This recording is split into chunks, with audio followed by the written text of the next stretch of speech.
What's up, Sassy Gamers? It's Phoenix Nova here at PAX East 2024. I'm here with Walter from the studio here below and his game, Dark and Deep. Now, this was it's a horror-based game, but tell us a little bit about this game. Yeah, so Dark and Deep is a cosmic horror game in first person where you play as a guy named Sam who is obsessed with conspiracy theory podcasts. And his favorite conspiracy theory podcast is called Dark and Deep. Yes, and it echoes across the universe. The name is Dark and Deep. And one day he's listening to the podcast and it starts to become a little bit more about his life than he expects. And he gets sucked into this podcast, sucked into this world that's narrated by the podcast. Nice. And the game also has a really unique, weird art style that supports its meta narrative type. Yeah, and I noticed it's a first-person perspective game. Yes. And you go around, there's a couple of things that I noticed is like you're playing a little bit in the real world, a little bit in the, I guess, a spiritualist world where... Or which world is the real world? How do we really know? Which is part of the conspiracy theory. Yeah. Like off from the get-go, they talk about like people being put into like almost like a virtual world. So like you don't know what's going on. You have a mirror or a looking glass, a frame that you look through that you can start to see objects that aren't there for a second and then they materialize. Tell us a little bit more about this mechanic. So the mechanic is you look through a series of frames that you find throughout the game, and the frames reveal enemies that you can't see. You can hear them, and you can also see their shadow sometimes, but it's pretty unsettling. You have to use the correct frame for the correct enemies. Oh, and nice. Also you have a situation where you would use it for puzzle elements as well. So you're finding there's a good amount of physics puzzling in the game, similar to like Half-Life or something like that. Story elements as well. Story elements as well. You can reveal hidden notes and sketches and items that can help you, like you can carry around embers of light to like, cast aside the darkness. Yeah.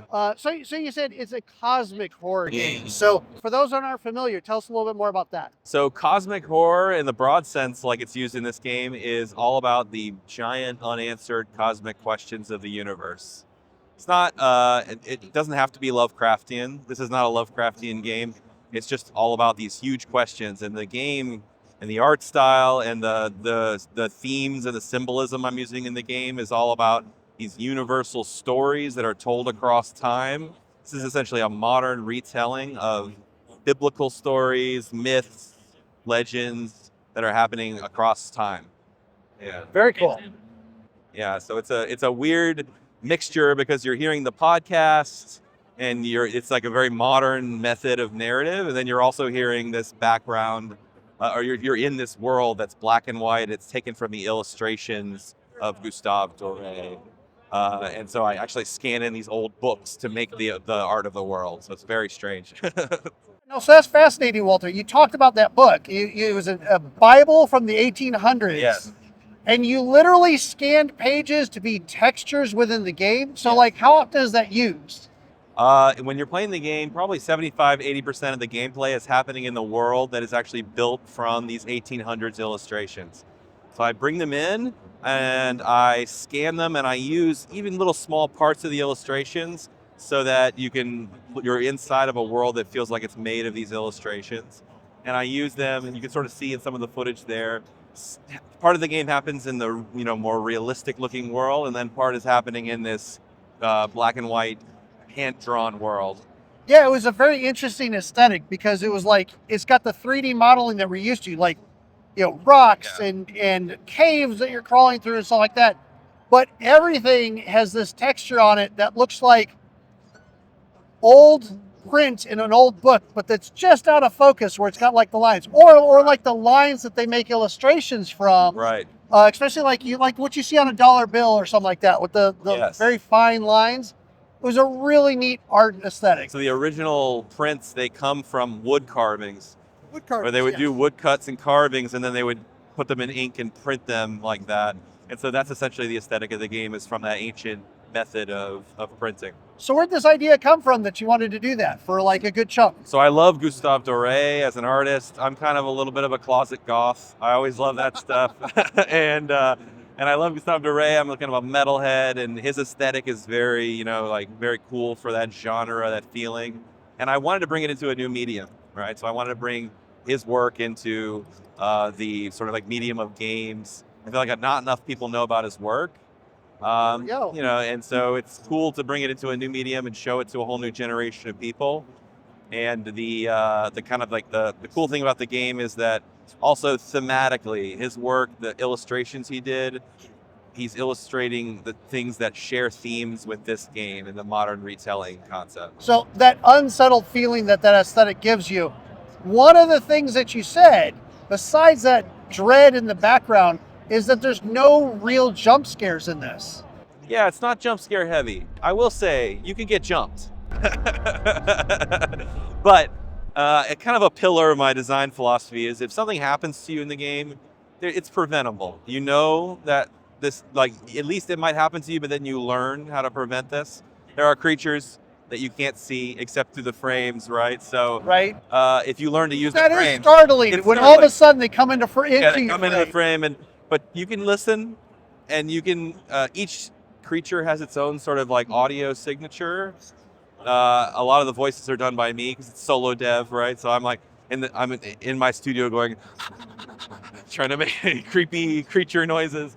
But you can hear them. And you can also sort of like start to tell where they are and learn their patterns. And so you might get jumped a few times, but then eventually, if you start being careful, you can know to look around a corner and catch one and defeat it before it does it. So, a jump scare is fine as long as you can engage in a mechanic to defend yourself, Yeah, it's refreshing to have that different type of horror game that's out there. Now, you even said it a moment ago, solo dev. You're doing this by yourself. Like, how long have you been doing this? And like, what are some of the tools that you use? So I've been working on this game for 4 years. I use Unreal Engine, which is like an amazing engine. It's so great for solo devs because it's such a full suite of tools. Yep. And solo dev can be tough because if you're not doing something, it's not happening. Nothing's moving forward. So you have to motivate yourself a lot. But this game is kind of like being inside my weird head. So I'm so into it. It's fun for me to work on it. Obviously, anything gets hard and difficult at times, but it's so worth it because it's, especially being here at PAX, it's so fun to see everyone engage with it and get excited. And they're already starting to post weird conspiracy theories about the game on my Discord. Oh, even better. Yeah. That's amazing. Yeah. And again, as a solo dev, like, about how long are you looking before you release this? It's coming out in August 2024, so very soon. There's a demo right now, and then for the next couple of weeks, we'll be live on Steam. It's a good chunky demo, an hour-long demo to get a vibe for the game. The full game should be about 6 to 8 hours long, which is, a good length for a horror game. Gives you some time to really get into the lore and check it out. And so it's coming out soon. What platforms? PC. And I also have some help that I brought on to help me bring it to other platforms. Nice. We don't have specific announcements, but we are looking for other consoles. Yeah. Okay, so if somebody wants to learn more about the game or about you or about your studio, where can they go? You can find Dark and Deep on Steam. You can find me at Walter Woods Dev, Twitter, other places. Probably the best way is through the Steam page. You can find the game and you can play the demo and engage from there. Excellent. That's very good to hear. Well, Walter, thank you very much for your time today. Really appreciate it. Yeah. You have a great rest of your PAX. Yeah, you too. Good to see you.